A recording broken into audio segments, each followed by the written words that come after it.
Hello, my friends. Let's start this one from Porkrovsk Situation. As you might see, there is the attempt of the Russian army to encircle Ukrainian forces in the settlement and also in Mirnograd. Multiple of the Russian small groups already infiltrated Pokrovsk almost fully. However, there is also presence of the Ukrainian army groups as well. Kind of the similar picture goes for Mirnograd, where Russians also were spotted. Yeah, Ukrainian army now tries to slow down all of those Russian attacks, but it is evident that very soon Ukraine will have to leave Mirnograd and Pokrovsk.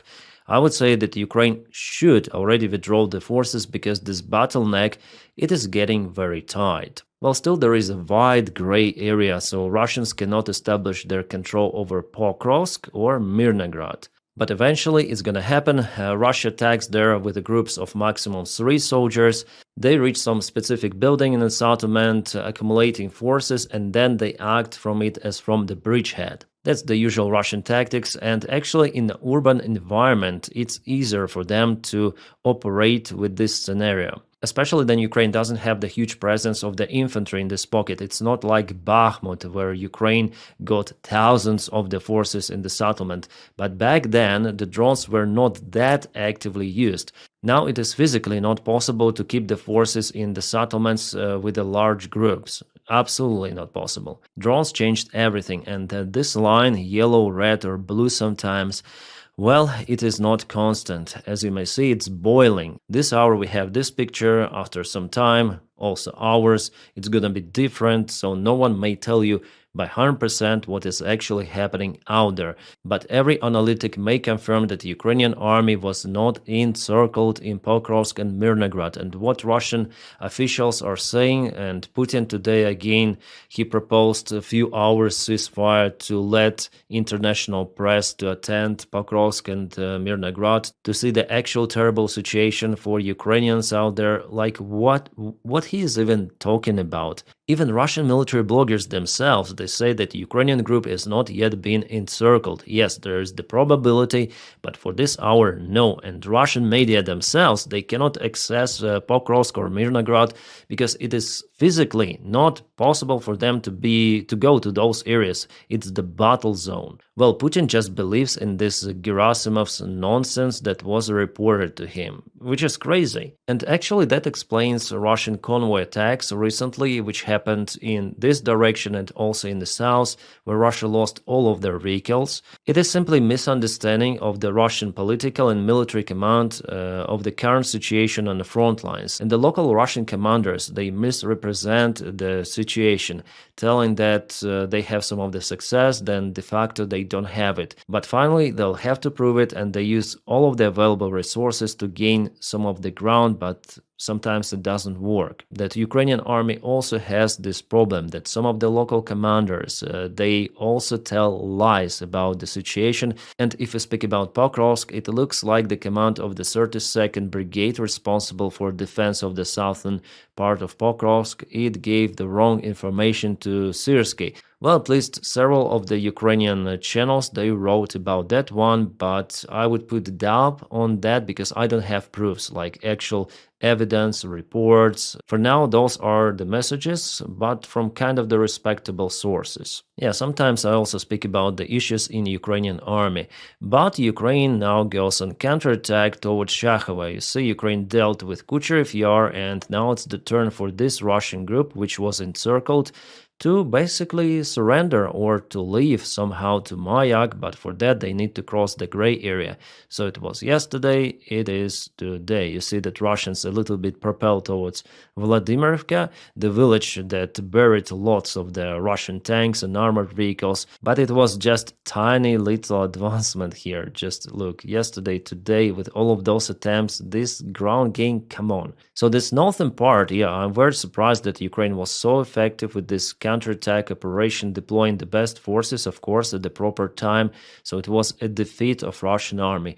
But finally, Russia has now changed its focus for Pokrovsk a little bit to the south, and they want to gain the ground in Krasny Liman and also maybe to advance to Rodinske. Well, if Russians get to Rodinske, I would say it's like finally over of Pokrovsk and Mirnograd for Ukraine. Even now, I would say that for Ukraine, it is better to withdraw the forces. I already mentioned that. Mainly because of the drones and Russian artillery. You may see that just 3 kilometers left between the gray zones, and Russians may just focus their fire on this bottleneck using artillery, aviation, and drones. So for Ukraine, it will be very, very hard to get out from Mirnograd and from all of those villages in this sector.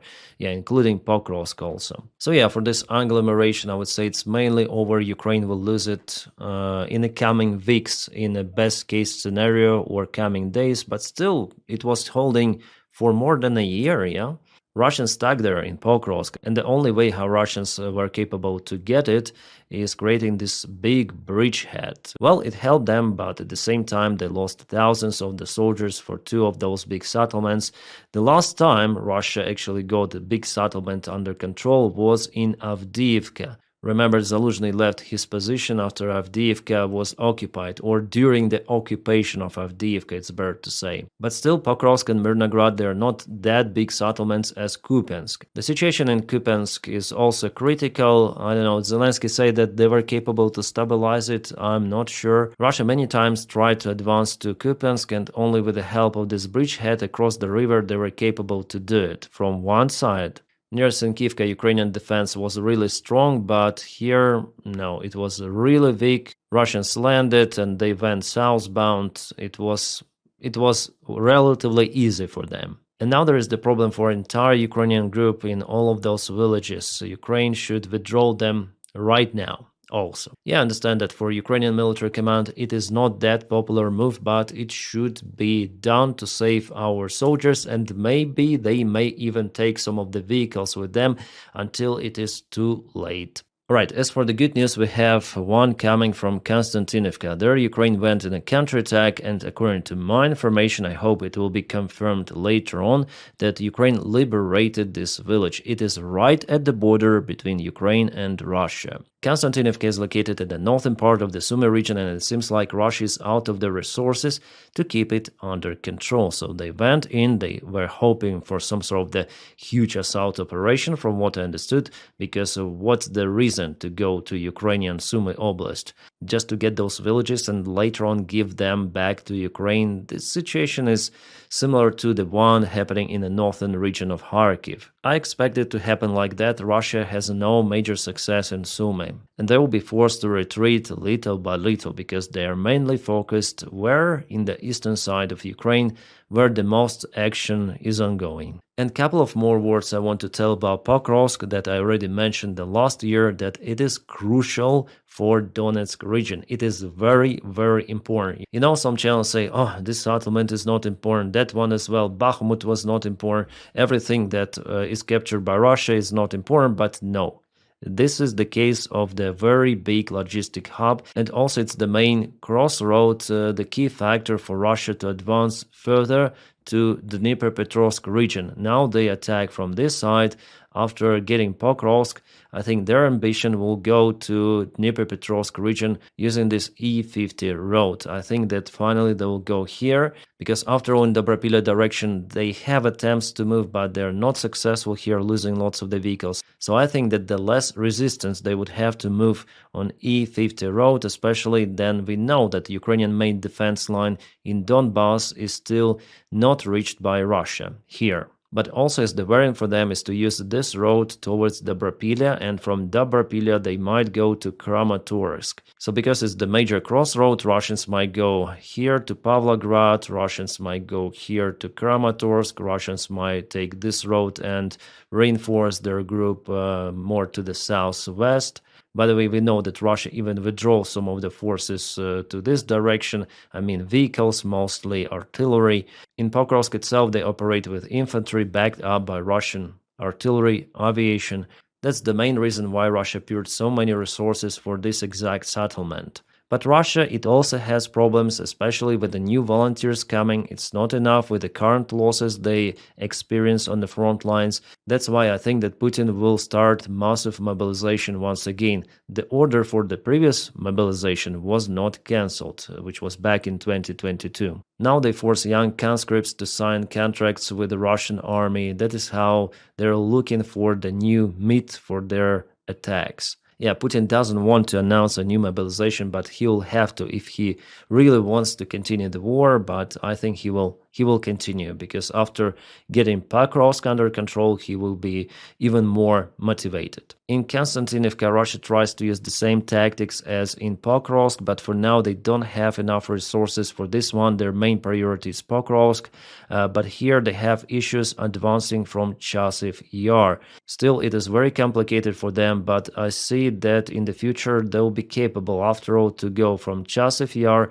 and also advance from the south here, maybe from Stepanivka if they take it, but I'm not sure. Well, at least from two directions they might go to Konstantinivka. And that is where Russians will have the most losses in all of this agglomeration. Basically, it's the urban environment, goes from one side to another, very dense. The losses for Russians here could be astonishing, astronomical, uncomparable even to Bakhmut. Way more could be here. That's why Putin demanded for Ukraine to surrender this part of the territory, because it's the main defense line for Ukraine in general. Without it, there's simply an open way for the Russian army to reach Dnipro city, Pavlograd, Kharkiv. Yeah, basically this is what defends Ukraine. After it, Ukraine will not have enough resources to hold Russia as it holds it right now. So Putin wants somehow to collapse this front line, and he's sure that later on he'll be more successful. Maybe that's the main goal and the strategy of Russia. We'll see after Pokrovsk if Russians definitely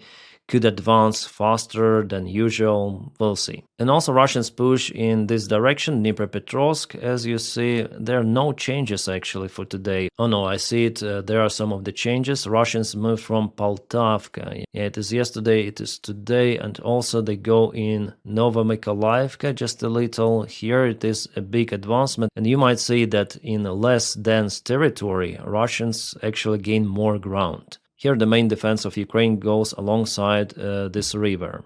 But actually Russians hit Ukrainian positions even in Pokrovsk. There is the bridge, I think it was destroyed. Let me check out some of the drone images. Yeah, this is Pokrovsk. Before Russians destroyed already this bridge, and now they operate with FPV drones. So this FPV drone was flying there, and there was the Ukrainian pickup truck. Yeah, I saw this video before. It was published today, and it was hit.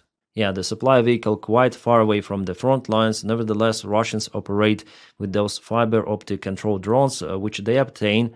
Components for those drones Russia obtains from China. And actually, everyone may order those kind of the fiber optic coils from China. Here's, for example, some sort of the TikTok channel. I got it in my recommendations somehow. And here we click on the video, I see a drone and coil, it goes, yeah. So depends what you need. You have 5-kilometer range, you have 10 more. I saw like 60 kilometers. They even sell 20 kilometers. This is the drone that flies with this coil, and judging on contacts, it's definitely China.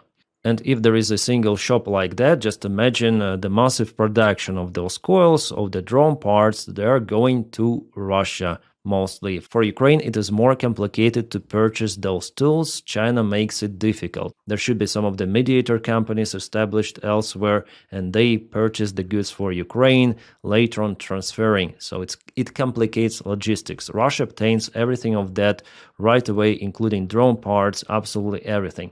This is just a commercial company, I guess, but I'm sure that they're willing to sell their tools to everyone. This is 50 kilometers. Crazy. And what's the weight? By the way, those are Japanese language here on the weights. But I think after all, it's the Chinese manufacturer. Yeah, this company is from Hong Kong, China. Yeah, unfortunately, Ukraine was kind of late implementing the fiber drone production, but now Ukraine gains the momentum, and I know that there are also supply lines established for logistics for Ukraine to get those coils massively. It is must-have in a modern-day war because Russia also modernizes its anti-drone warfare. But because of this guy, I think Ukrainian drone army has vast perspectives. Magyar today announced the recruitment for Ukrainian army. Around 15,000 people are needed to operate drones. That's the big number. Well, I think that the best variant would be to hire those people who left their military bases voluntarily. They do it because of the bad attitude in some of the Ukrainian brigades. In many of those cases, they just don't want to fight any longer, but in some of the cases, they don't want to fight in particular brigade where the attitude is bad. So maybe they'll have one more chance to join, for example, drone army. I think it will be fair. Or maybe just new guys could be hired, but they need some time to get used to army in general and to controlling those drones. I think Magyar will look for the guys at least with some of the experience. Well, 15,000 is the big number, but at the same time, it's not that big. Ukraine needs more drone operators and more drones, of course, because it's the new era of war. And I'm very happy that Magyar is now in charge of Ukrainian drone army. It is very, very terrible for Russians. This video was filmed from the Leopard 2A4 tank. You can see a Russian Zhdun drone. Zhdun, it means it's holding on the road, waiting for some of the vehicle to appear, to fly and hit it. Well, here tank just run over it, no significant damage done to the tank, it just continued the movement. Those drops are elsewhere on the front lines. Ukraine does those as well as Russia. And as you can see, the weather itself is very wet. It's complicated to operate outside the main roads, and even the field roads, they're a little nasty. Russian motorcycle attacks are not that fast any longer, so by this time of the year, of course, the road control is very, very important. And again, the last night there was the massive attack on the Ukrainian infrastructure. First of all, energy infrastructure. Russians used even Kinjal hypersonic missiles, mostly drones, and also cruise missiles. There was also the strategic aviation in operation, so altogether there were more than 600 of the air targets from what I understood, which is a lot. Some of the cruise missiles penetrated even Moldovan airspace for some time and later on hit infrastructure in Ivano-Frankivsk.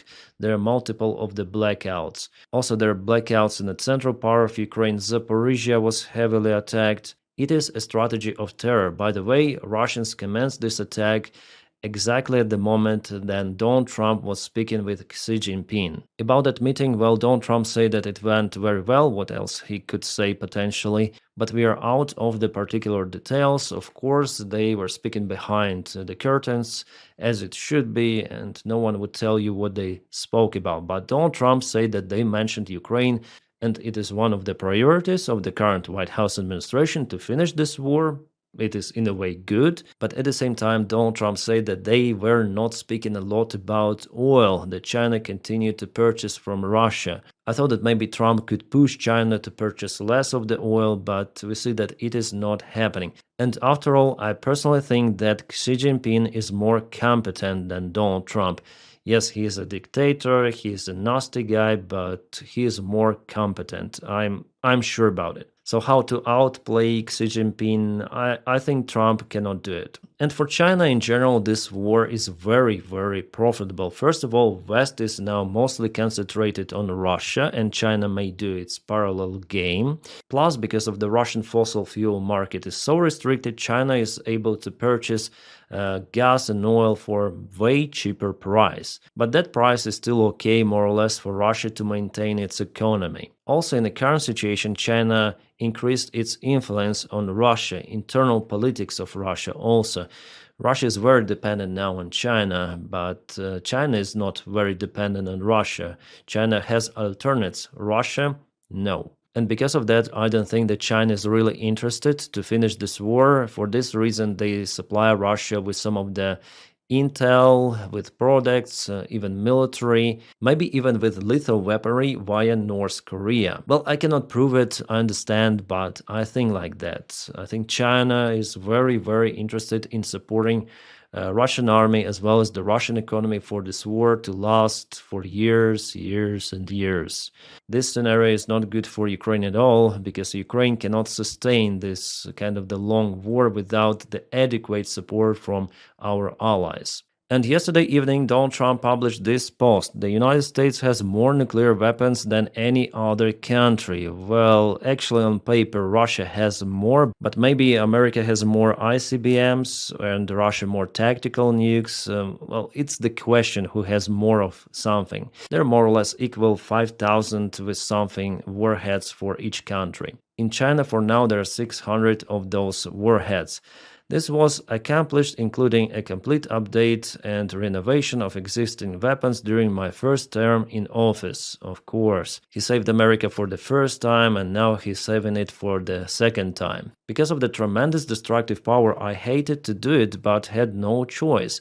Russia is second and China is distant third, but will be even within 5 years. Well, in 5 years, China plans to have 1,000 of the warheads, which is still less, at least by 5 times less than Russia and the United States. Because of other countries' testing programs, I have instructed the Department of War to start testing our nuclear weapons on equal basis. That process will begin immediately. Thank you for your attention, blah blah blah. Well, even though China is mentioned here, but it is mainly a response to Russia, because Russia is so active with its Wunderwaffe, Burevestnik, and this some sort of the nuclear torpedo. Clearly, Donny doesn't like it. He understands it as the personal assault from his ex-friend Putin, and he wants to conduct the nuclear exercise, which is not kabooming the nuclear weapon itself, like those warheads. No, I think if he says equal basis, it means that there could be some of the ICBMs launched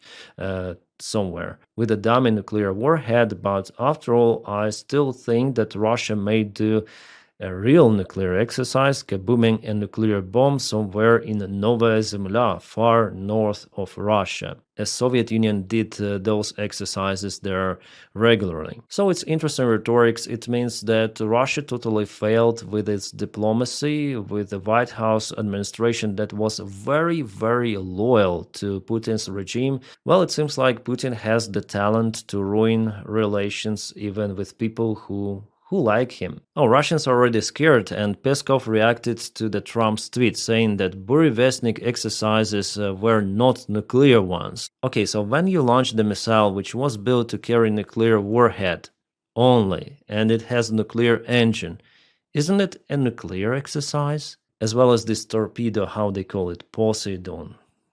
This name is already taken in Russia, but yeah, they call it Poseidon. Those exercises were just done to threaten America, but it didn't work for Russia. It backfired, actually, because American standard ICBMs are more than enough to erase Russia several times. Oh, interesting news from Bloomberg. Russian seaborne oil exports fall to lowest since 2022. Crazy. Those sanctions, they really work. Only diesel exports showed slight increase, while overall shipments declined due to reduced exports of fuel and oil and naphtha, particularly from Baltic ports following attacks on Ust-Luga hub. Poor weather conditions also played a role. So actually there are different reasons, or what? Bloomberg notes that new United States sanctions against Rosneft and Lukoil have added uncertainty, forcing traders to delay deliveries and alter payment schemes. But it's just temporary, you know. They're looking to circumnavigate those new sanctions applied. That's why all the time, new sanctions are needed. Once in a couple of months, 3 months at least, new sanctions. And already I heard that Russians are looking to sell some of the actives of Lukoil and Rosneft abroad to some different companies to exclude those from sanctions. Meanwhile, Gazprom has reported losses of 170 billion rubles in the first 9 months of this year. A stunning collapse of what was once Russia's crown jewel. Yeah. But still, I'm not one of those YouTubers who say that Russia will collapse tomorrow. No, Russian economy is still big. They still have enough resources for many years. They have support from their allies. Those artillery shells from North Korea, they cost basically nothing. China is there also to support Russia in Russian economy. So at some certain level, they will survive, may survive for extensive period of time. Yeah, finally, it's certain that Russia, as well as usual empire, it will collapse, but it might take time. And the main thing for Ukraine is to sustain this war till that moment. And our allies should play better role in this case to support Ukraine, for Ukraine not to waste its resources and also army men, because now there is a big problem with motivated soldiers for Ukrainian army. I'm telling the things as they are, and I don't want to record a separate video on this topic on this channel, but I already filmed actually today the video about that particular topic, mobilization, this problem with Ukrainian soldiers who leave Ukrainian army voluntarily or desert, it's better to say. I'll publish it on my trash channel, and the link I'll post here. It will be some sort of the filter against Russian bots or pro-Russian trolls. Well, probably they'll still be out there, but I will try to filter. Guys, on this channel I want to tell the things how they are, because truth matters, especially nowadays. But after all, I am very happy that sanctions were applied by United States administration. I just hope for more action to support Ukraine and to cancel Russian economy. And there is some sort of the European peace plan introduced for Ukraine. It was made together with the Ukraine itself. So at first, ceasefire to begin within 24 hours, freezing of the current front line. Ukraine agrees on that, as you see. Monitoring begins immediately under the leadership of the United States. Ukraine and Russia agree on non-aggression pact. Zaporizhzhia nuclear power plant is transferred to the third party with the subsequent return of Ukraine. Lifting of symbolic sanctions against Russia. I don't know what does it mean. Agreement on the final line of contact to agreements on the management of the occupied territories by Russian Federation. Ukraine receives international security guarantees without details. What kind of the guarantees? Kyiv and Moscow strengthen mutual understanding and respect for the diversity of languages, cultures, and religions. Start of negotiations on the management of the occupied territories. Gradual lifting of sanctions against Russia as plan is implemented. Ukraine and Russia agree on compensation, and the West unfreezes asserts. Yeah, the great plan, as reliable as the Swiss watches, but the thing that Russia will never agree even partially on those terms. Yeah, Zelensky said about it already that Putin probably will not agree. Yeah, he will not agree on that, absolutely. He wants to continue the war. And, well, those steps, they are logical, and it's more or less a Korean scenario for Ukraine, but Putin feels that he may continue, so the war itself will be extended for unlimited period of time. My friends, again, thank you so much for your kind support on Patreon and also on membership of the channel. You may check the link in the video description below for my Patreon, or on membership you can check it over here somewhere, join button. If you don't have the opportunity to support me in that way, you may just press your like to this video and subscribe for the channel for YouTube algorithms to like this video and propel it elsewhere on the platform. So thank you for that as well. And my friends, I wish you all a peaceful sky wherever you are, and have a great time.